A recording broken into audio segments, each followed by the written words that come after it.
Friends, welcome to Biology Made Easy. Today in this video, we'll discuss the different types of reproduction in bacteria.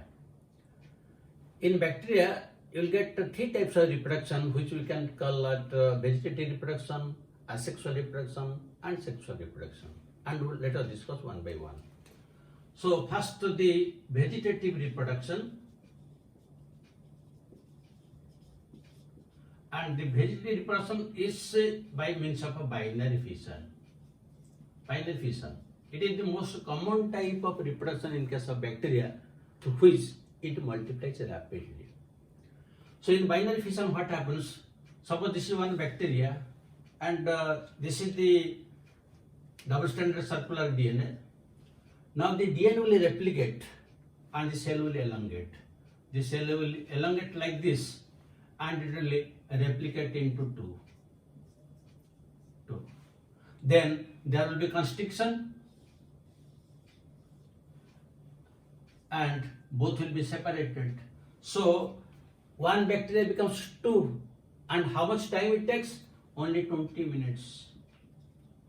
That means in 20 minutes, if the conditions are quite normal, that means at 37 degrees centigrade, and in presence of all nutrients, it will convert it into 2 in each 20 minutes.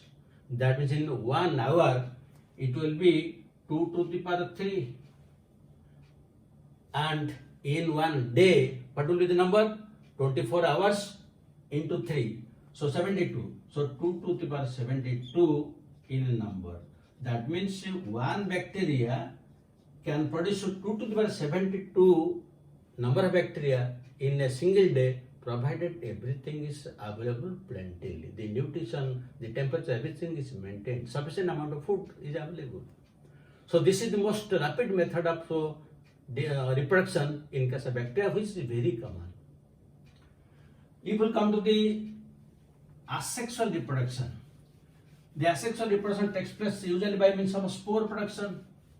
And here only one type of spore is produced, that is known as endospore.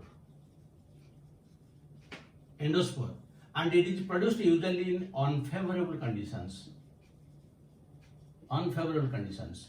That means when conditions are not favorable for the survival of a bacteria, then it produces endospore.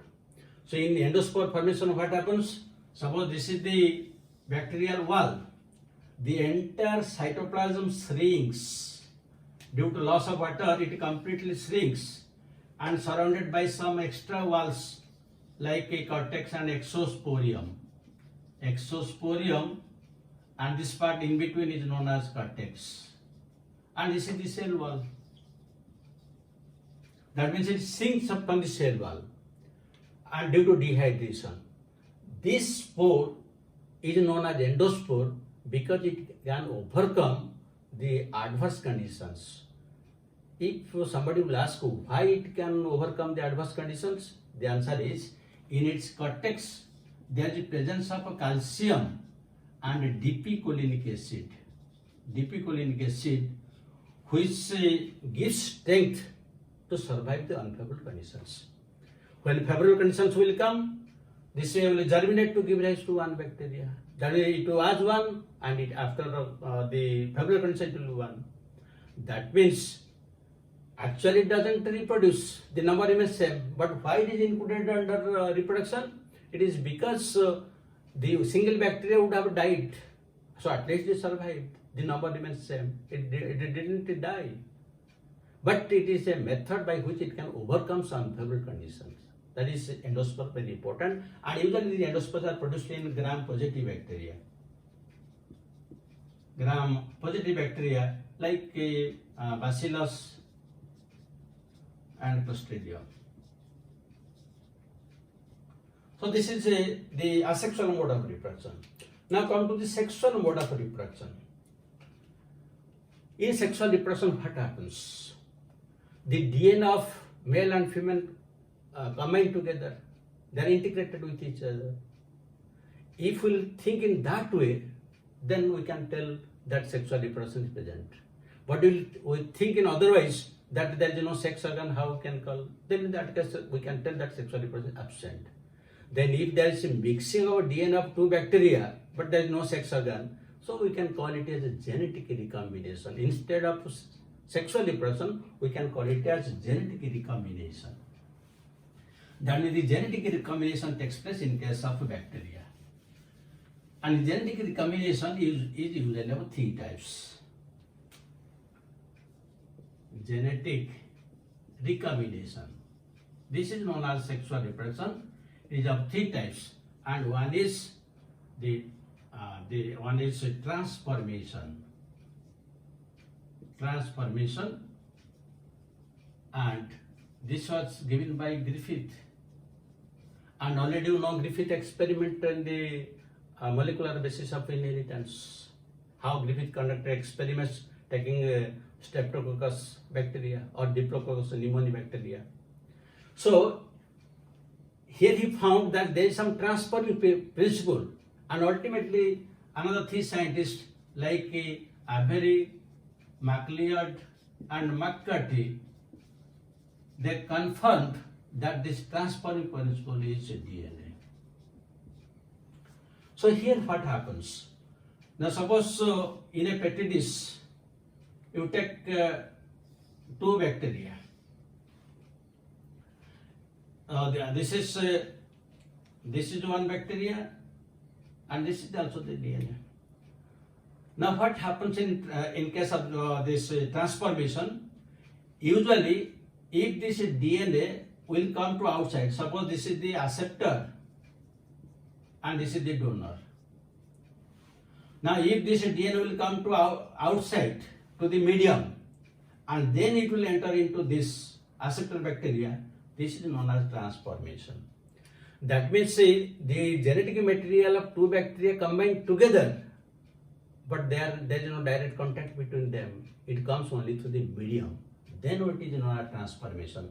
And this same thing happened in Griffith experiment when the DNA from the AS3 dead bacteria came to the live R2 form bacteria. Because this is dead, but from that it comes to. But here this is not dead, it comes from the living one. Because it comes from living one, and DNA is a macromolecule, it is very difficult to come outside and again enter inside. That is why transformation is very rare type of genetic recombination in bacteria. It takes place only less than 5% of bacteria. So this is transformation. Then come to the second one. The second one is the transduction. Transduction, and was studied by Zinder and Liederberg. In transduction, suppose this is one bacteria, this is one bacteria. They may be present in hundreds or thousands of kilometers away. You can think. But the DNA of this one can combine with this one with the help of a third agent, that is bacteriophage. Bacteriophage. So the bacteriophage will attack one and it will carry that DNA to the other one. With the help of the third agent, that is bacteriophage, the DNA of one combines with another. That is known as transduction, and that experiment conducted by Zinder and Liederberg. This has some advantage also. What is that advantage? If the bacteriophage will be attached at any place, so while going away, it can carry that gene. That means it can be attached at any place and carry that gene. That is known as a generalized transduction. Generalized transduction. But if you will attach the DNA of this bacteriophage at a specific point, you want to, that one particular gene should be carried. So in that case, you can attach this DNA with that particular gene, and while going, it will carry only that gene. So that is known as specialized transduction. Specialized transduction. So you can manipulate it yourself. Now you come to the third type. The third type is known as conjugation. that is conjugation, and what by conjugation, what by Liederberg and Tatum. So here usually the bacteria are of two types. Some may have the plasmids with fertility factor, and some may not have that fertility factor. So suppose this is one bacteria, this is another bacteria. So here what happens, one conjugation tube will be formed between them. Because that is a sex pili is there, that will give rise to the conjugation tube. Suppose this is the plus one, this is the minus one, this is the donor one, that is acceptor one, and this is the DNA and this is the DNA.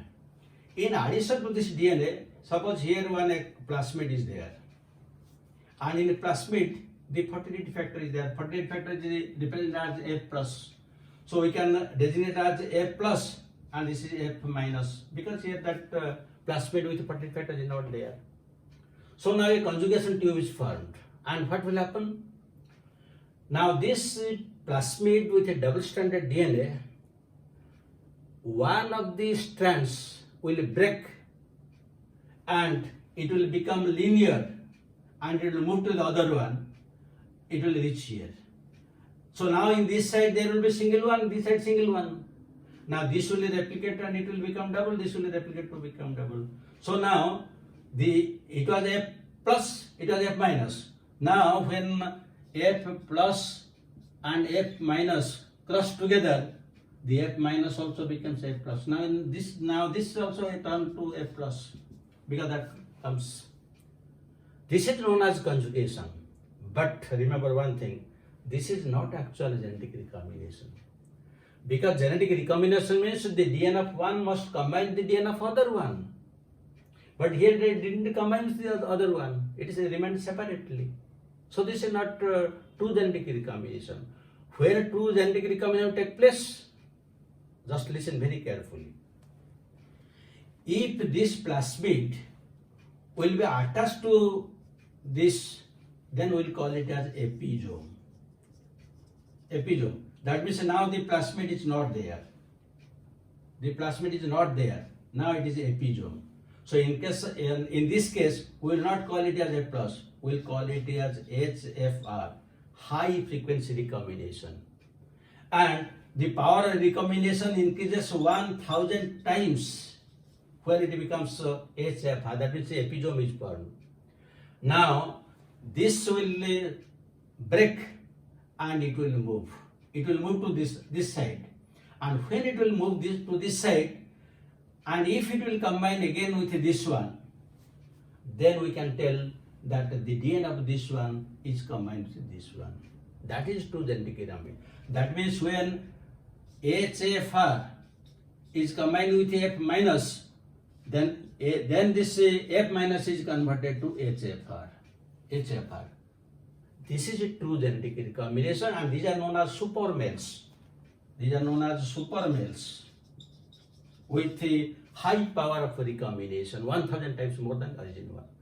So these are the different types of genetic recombination, but out of this, the binary fission is the most common type through which it rapidly multiplies when conditions are favorable and temperature is suitable.